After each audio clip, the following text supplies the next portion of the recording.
The best multiplayer games are ones that, to me at least, meet a few criteria, but simply put, they're easy to pick up and play. The Bomberman series is a prime example of this, and Super Bomberman 2 for the Super Nintendo is one of the best multiplayer games on the system that also has a satisfying single player mode too. The simple yet addictive gameplay is a perfect game to introduce to new gamers.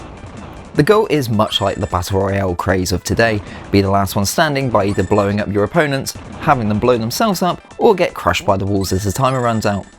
This may seem like an easy task, but can quickly turn into chaos when power-ups are thrown into the mix. Extra bombs, bigger explosions, speed-ups, there's a load to get, and they all will help in determining the winner. There are a few though which provide a lot more benefit, such as the glove, allowing you, if you get it early, to almost win each round straight away on certain maps. There's also a poison item which applies a negative effect like slowdown, dropping all your bombs constantly, or more which can be only removed by touching another player or item. The map design ranges from the classic Bomberman level to ice, conveyor belts, speed ups and even more. Each map looks great and is well designed without being distracting or confusing.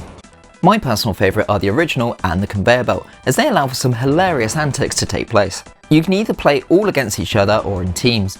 Should you have no one to play with, you can always go up against a computer with a range of difficulties, though even on the highest setting they don't seem to be much of a threat. Other settings include how many wins are needed and whether the winner gets the golden bomber status in the next game.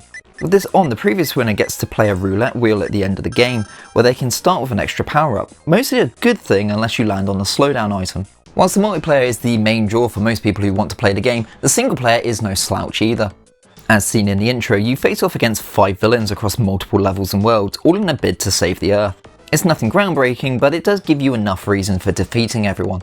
Each level consists of destroying all the enemies to open the exit, all while activating switches, dodging traps and environmental hazards, and finding power-ups. Some of the items here, such as the ability to walk through walls, make most levels a breeze. Enemies though are more of a challenge here than they are in the multiplayer mode, some needing to be hit multiple times or even baited out so they can be blasted.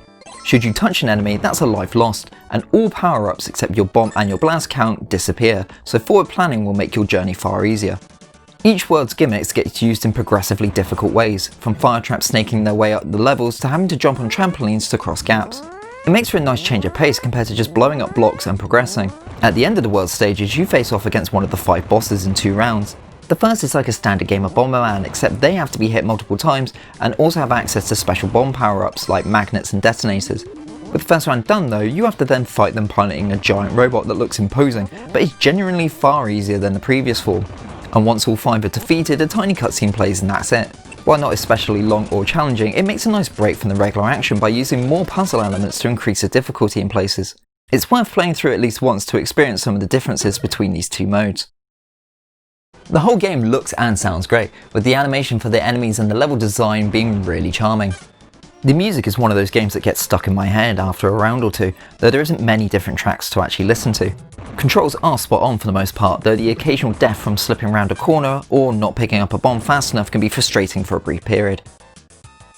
Easily one of the best games for the Super Nintendo, in my eyes at least. I would highly recommend you pick up and play this one, and especially if you can get a bunch of friends to play it with you. The single player mode is short, but it is entertaining while it lasts. But to be fair, you can't go wrong if you pick up pretty much any of the Bomberman games. There's only a few that aren't really up to scratch. Big shout out to Scruffy Lookin RGB for sending this one all the way over from Japan, considering that I can't actually find the cartridge that's meant to be inside this box.